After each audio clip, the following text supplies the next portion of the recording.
Okay, so thank you for purchasing week 3 of Ernest at Home. I'm really excited about this meal because it's completely different from the last 2 that we've done. And it's going to take a minute to get ready, so I'm going to jump right into it. You're going to need some sort of pot that you can fit a lid on. I'm using a heavy enamel pot because it distributes heat really well. And then you want to go ahead and you want to set your oven to 375 degrees Fahrenheit. No convection. So I'm going to go ahead and hit start, get that going.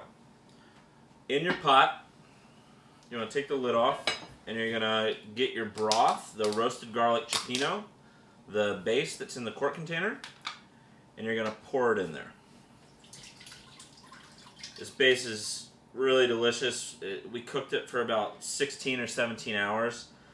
We made a shellfish stock that it's based in, and then lots of cherry tomato and a little bit of canned tomato that's been roasted and cooked down with that stock. It's really, really rich, really delicious. Along with this in your bag, you're going to have a container labeled clams and mussels and lingcod. The clams and mussels are raw, and the lingcod you're going to find is in a cryovac bag. Sit the lingcod to the side. We don't need that right now. But our mussels and our clams, we're going to go ahead and we're just going to take them and we're going to put them in our soup base. And we're going to start with these. They're manila clams, and the mussels are actually both these are from Washington State, Taylor Bay.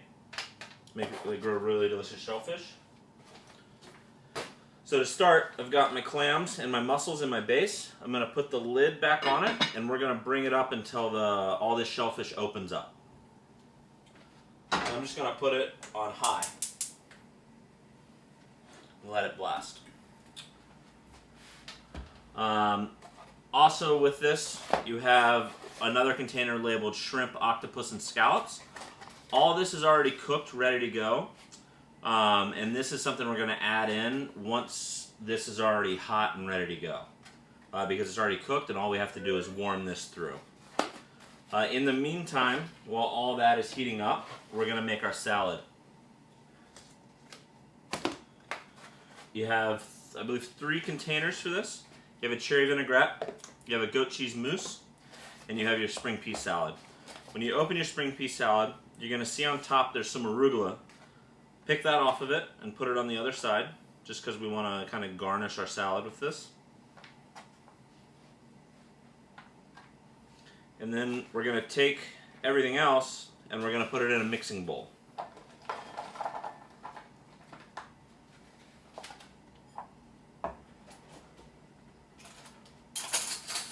We're going to start by seasoning this with the finishing salt that's in the container in your bag. Just a little bit, doesn't need much. It's already been seasoned when it's been blanched. You got snap peas in here, you got snow peas, you got English peas. Some have already been blanched, some are raw, and they've all been cut differently. You're going to open up your cherry vinaigrette. And check on my, hasn't even started opening. And don't go crazy with the cherry vinaigrette. We just want to really lightly dress all our greens because we're also going to finish the plate with this. Just kind of mix it. Just see it'll take on this beautiful pink color. And like everything, one taste, it's delicious. So I'm going to put this in a bowl. I'm going to take my goat cheese mousse. This is just goat cheese that's been loosened up with a little bit of goat milk and seasoned with salt. You can see it's nice and pliable. Put like a couple teaspoons in the bottom of your plate or bowl. This just adds a nice richness to this salad. And we're going to spread it out. Just using the back of a spoon. I'm going to do one more spoonful here, just because I really like goat cheese. Okay, so that's all spread out and nice into a pool. Next step here is going to be to take our peas and transfer them to the bowl. You can just place some right on top of the puddle of goat cheese that you just made. These cherries in here are delicious. They're from K&J Orchard up in Winters, California. Just grows some of the best stone fruit I've ever had in my life. Just get a nice big pile. Fresh vegetables and fruit. And just kind of knock it down to fill in the plate. Looks really nice. It's very, very textural, this salad. We're going to come back to our arugula. We're going to place that on top.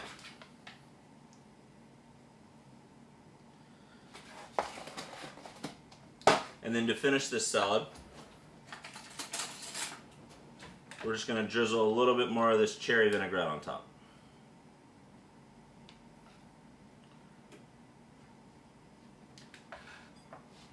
That's it. So we've got our pea salad plated. So my oven's up to temperature at 375. I'm gonna go ahead and put my Josie Baker bread in to toast. I can also hear that my Cioppino is coming up nicely, and the shellfish has just barely started to open.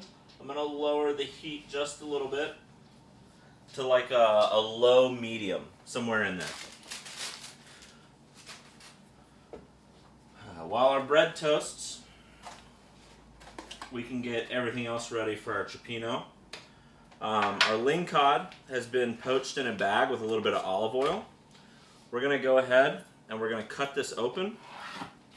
Do it close to your sink. You can kind of hold the bag and pour out any excess liquid that's in there. Just kind of like such.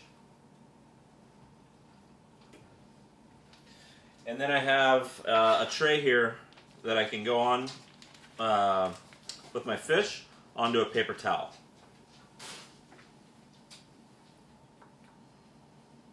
Fish is cooked all the way through. It's a little bit fragile, so just kind of handle it with care.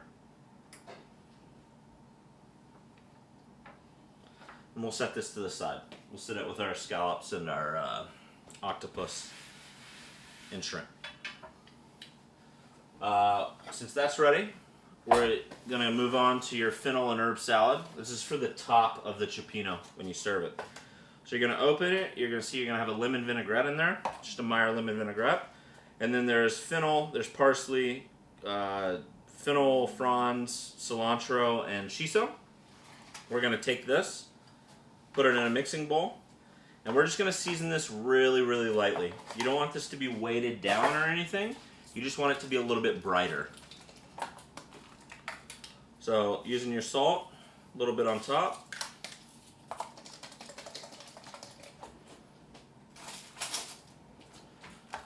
And then just a little bit of this lemon vinaigrette. Not much at all, just enough to kind of toss it in. But like I said, you don't want it to be weighted down or anything like that. It should just kind of glisten, but it shouldn't be weighted down. Okay? So this we can set to the side. And now I'm going to come back to my Cioppino. I can see all my shellfish has started to open up. We got a really slight bubble going on. If you do come across any shellfish that doesn't open by the time you're finished cooking, don't be alarmed. Just pick that piece of shellfish out of it. Some of those clams are really thick shelled, so they're going to take a hair longer. But I'm happy with where this is at right now, so I'm going to go ahead and I'm going to take my shrimp and octopus and scallops.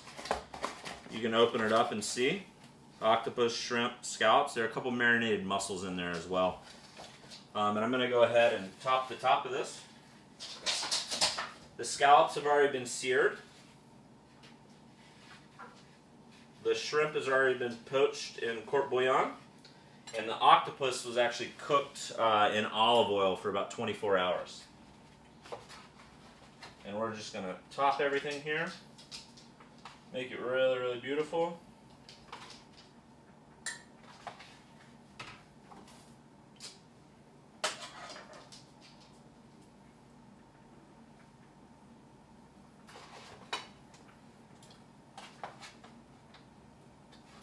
And then we're going to put the cover on it for probably about a minute, 2 minutes, just to make sure everything gets heated all the way through and all the shellfish finishes opening up. I'm still on like a medium-low heat.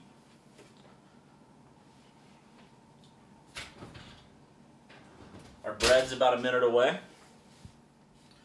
Okay, so it's been about a minute and a half. As you can see, all the steam coming out of this. Nice and hot in there. I can see all my shellfish opened up. Everything looks super beautiful. So right now, I'm going to take my fish, and the fish itself is still on the skin, but you can just slide it right off of that if you don't want to eat the skin. And you can just kind of flake it with your fingers. Don't break it up too much, as it's really nice to have this nice flaky fish in there. But, you know, distribute it like your shellfish is and everything else. This smells so delicious. I can't wait to eat this. So I'm just sitting that right on top of the stew. I'm not pushing it down. I'm not breaking it up. Don't stir it much right now, because if you do, that fish is going to fall apart in there. Just put the lid on it, and it's going to sit here while we finish our toast.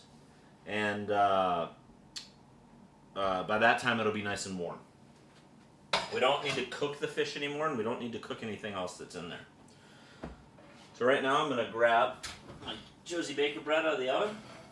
It's nice and toasted by now. All you need for this is your marinated tomatoes and your pimentone aioli. This pimentone aioli, we took smoked paprika from Spain and made an oil out of it. And then we took that oil, made an aioli with it, and blended piquillo peppers into it. Me personally, I like a lot of this on there because it's just super delicious. And you want to make sure your bread is toasted enough so it can withstand having all this stuff on top. You don't want to get a minute or two into this meal and have soggy toast. So it was in the oven probably, what, 5 minutes at 375 degrees. Your tomatoes are already seasoned, marinated, ready to go.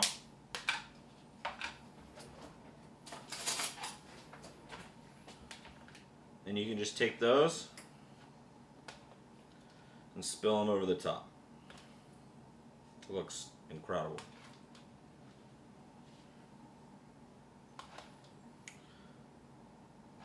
And at this point, you can cut the toast in half if you want to, you know, have 4 pieces instead of 2, or you can cut one of them in half and leave one of them whole if you want 3 pieces.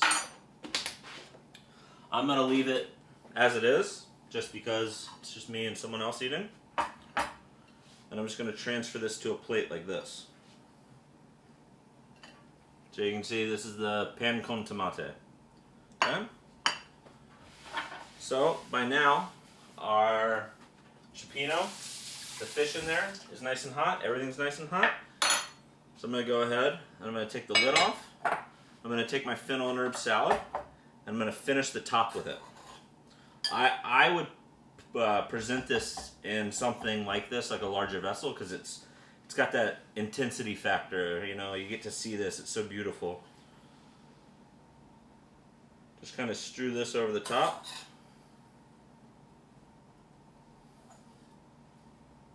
Just like such.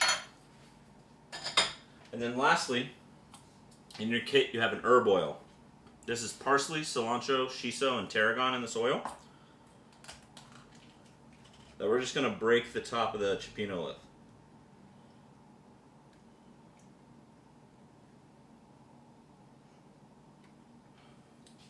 I used the whole thing. I think it's going to add a lot of depth of flavor into this dish.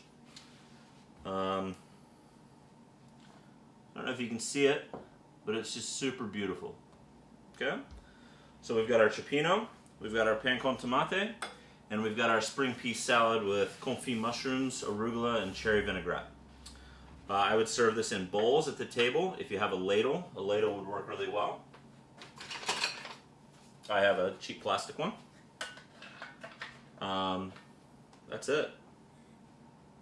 I hope you enjoy it. Let me know what you think.